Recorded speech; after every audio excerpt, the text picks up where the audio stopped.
I've been thinking about the title of the series, but also a lot about what it means to be a single Black cis woman in this time in history. And I wrote some poems. I'm trying to put together a series called Single Black Woman Syndrome, inspired by the work of Joy DeGruy, Dr. Joy DeGruy. And I'll be reading from that collection. I've been working on embracing my entire self instead of sectioning myself off into tiny bits, trying to be accepted. It's been hard work, but I'm working on it. I'm going to start with a poem from Mulatta Not So Tragic, which I co-authored with Allison Francis. And so very much like Kevin's poem, the first line in this poem, I would like to credit Allison Francis. And it's called Naupaka Revisited or Shattered.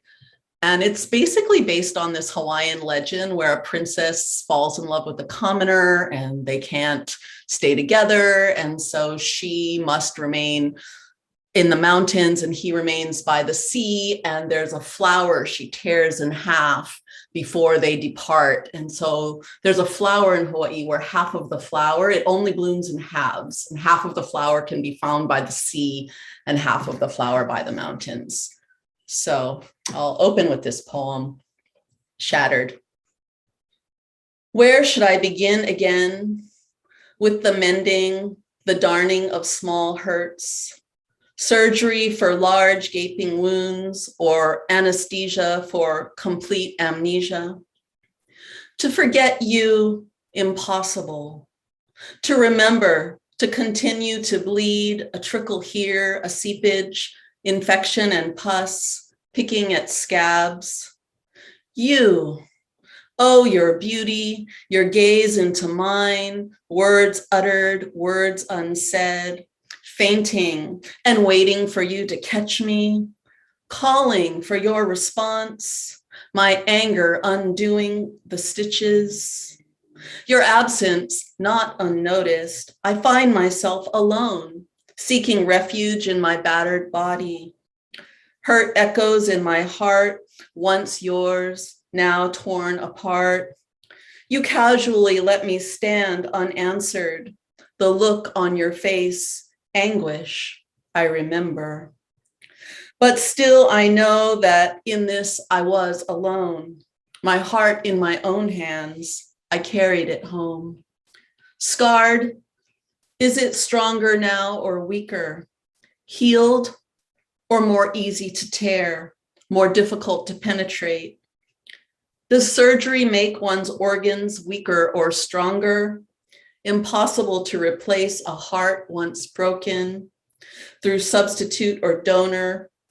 Oh, give me back my love and let me mend, tattered and half eaten by desire.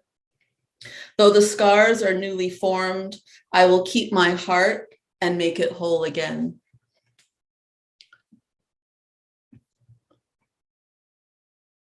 Okay, I'm going to read a couple really short poems and then I'll end with another longer one. Braiding. Like hair, she brushes a memory, each one a thread, a synapse pulling causes a snap. Even one strand holds all her DNA at the bloody end. Curls curl around each other for protection, their strength in the hold of the braid. Pulling them out would leave her vulnerable.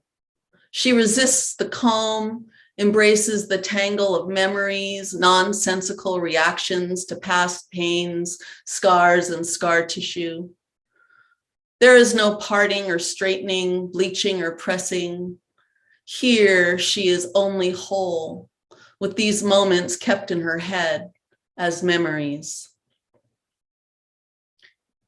Is Black girl hair a burden? Straightened, permed, nappy, natural? Is Black girl hair an act of defiance? Always resistance against something?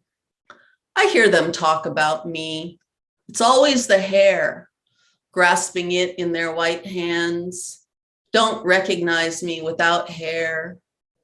If I'm beautiful with this hair, then I want to be ugly without my hair, Suddenly you see me.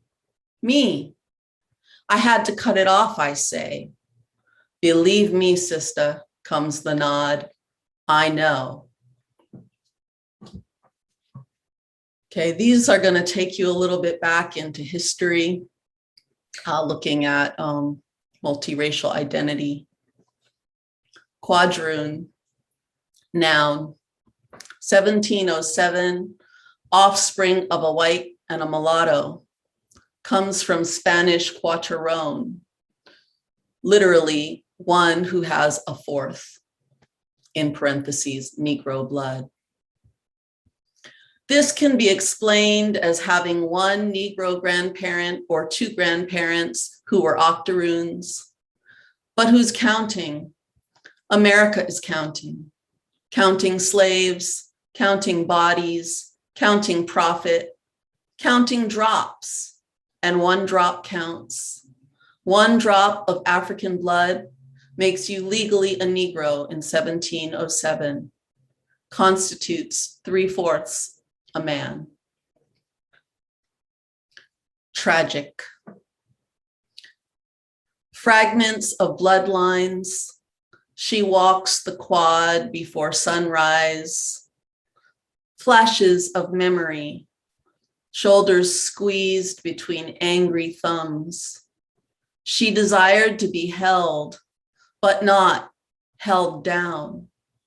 Muffled scream, a bang on the door, lock in. Now she weaves her way home, hair matted in semen, cold prickles shiver her bare thighs, night's sequined dress, a drape. Quadroon, passive. Latin, Spanish, Spanish, French, Negro offspring and white and mulatto, 1/4 Negro blood, still a slave, maybe in the house. Octoroon, definition in process.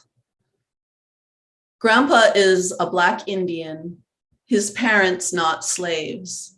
Black Indians, 1/2 Native American and 1/2 Black. So if Grandpa's parents were Powhatan and Black, Grandma is building back the Black blood. You are mulatto, then you marry Black, then your children are 3/4, but the word is now African American. But then maybe they marry out. Division causes erasure, lines in my math, gray smudge in ivory parchment, my theory no longer a proof.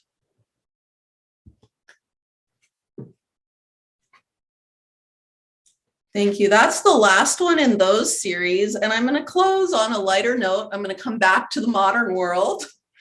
Again, crediting Allison Francis for the first line in this poem. It's called Superman Leaves Wonder Woman for a Damsel in Distress. The lasso stings his upper lip as if from 100 years' sleep, he awakens. My lady, my horse, my damsel in distress. And he is off and riding again. Invisible woman in her wonder plane, the stiff shaft still vibrating strong in her silent hand. Oh, wonder, you woman, why are you alone to wander air of sleep and dreams, to fall in and out of love and sleep again? Your power, your plane, drive your destiny, but love evades you, runs thundering into the clouds. Strong woman never needs a hero, a super, or even a superintendent.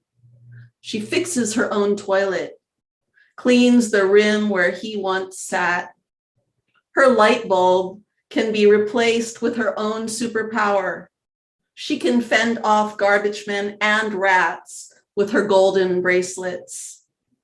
Superman cares only for the weak, the weeping, the sight of a heaving breast, the voiceless sigh, a clinging dress, a heaving chest soft and exposed.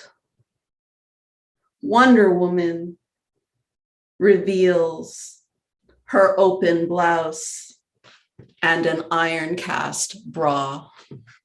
Thank you.